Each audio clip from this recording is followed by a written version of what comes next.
In Knowing, an astrophysics professor discovers that an encoded message from a 1958 time capsule accurately predicts every major disaster of the last 50 years.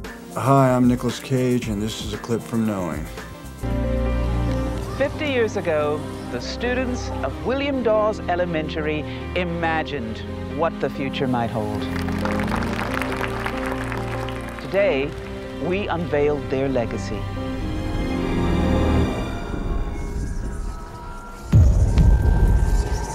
So tell me, what brought you to this film? It operated on a lot of levels that were interesting for me.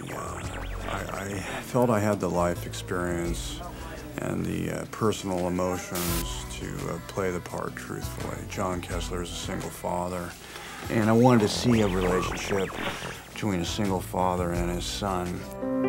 You and me together forever. And then it's science fiction, if I have to label it.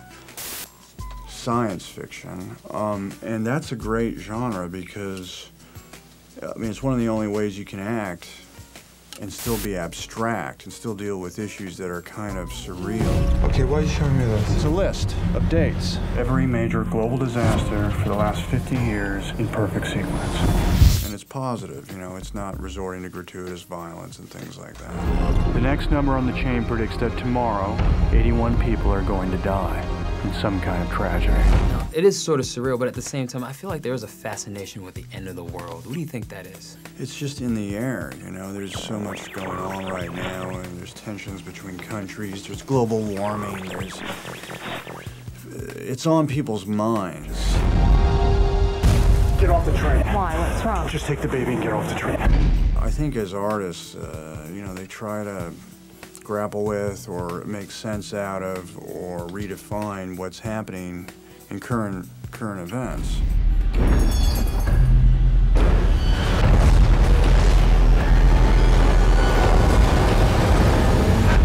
Tell me what it was like to make this film. The film was actually a real pleasure to make. It was a real joy. You know, it was very much of a family atmosphere because of the dynamic of the cast. You know, we had Nick and Rose and the two kids, and it really was like this little family, you know, that we went on this ride together. Well, let's begin. And I had met with Alex on some projects before, so it was good to finally work with him, you know. And I'm a huge fan of his work, and he's a director who's a visionary, you know. He creates such incredible worlds in his movies and tone and things like that. Estimates put the presumed dead at 81. The prediction came true. It's not coincidence. Don't let him watch the news. Why won't you tell me what's going on? Tell me about Diana. Well, Diana is helping Nicholas's character in the film sort of uncover the mystery behind these numbers that his son finds in the time capsule, and she's also very personally tied to these numbers because her mother is the deceased author of the said kind of numbers which are predicting these prophecies. I'm most interested actually in the relationship between, you know, John and his son. What do you think it is that really allows them to connect the way they do? I think they've both gone through a difficult trauma, and that's the kind of thing that can either separate you or bring you closer. And the film became more and more about fathers and sons and about the hope that we pass down to our kids. They both miss the woman in their lives, his mother, my wife. Well, they obviously have their mother and wife passed away, so it's a different sort of scenario there, whereas her partner has abandoned her, so she's a single parent. Nick's journey in the film is kind of, on one level, it's a spiritual awakening, because he starts off being a man of science and believing there's no meaning in the universe and no purpose, and coming to decide there is meaning. And there's this common interest in science. They're both highly intelligent people that communicate about science and ask the big questions about science and religion. And so I think that's what the connection is.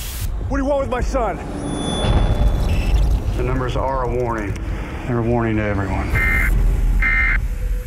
This is not a test. And why do you think she feels such a responsibility to get involved? Well, she's, I think, terrified that it's going to affect her and her daughter's relationship somehow, and she doesn't want to abandon her child like she was abandoned. But she's in denial really the whole time, and I think she's kind of just really looking into it to try and put it to rest and to finally say it's not real. It was all, my mother was sick and that was it. And but you know, obviously things don't turn out like that. This is an emergency broadcast transmission. Very few of us are going to be tested the way the people at World Trade Center were tested, or, God forbid, the way the people also in this movie are being tested. We can only hope. Yeah, but the thing is, when you are tested, you find out who you are. What happens when the numbers run out?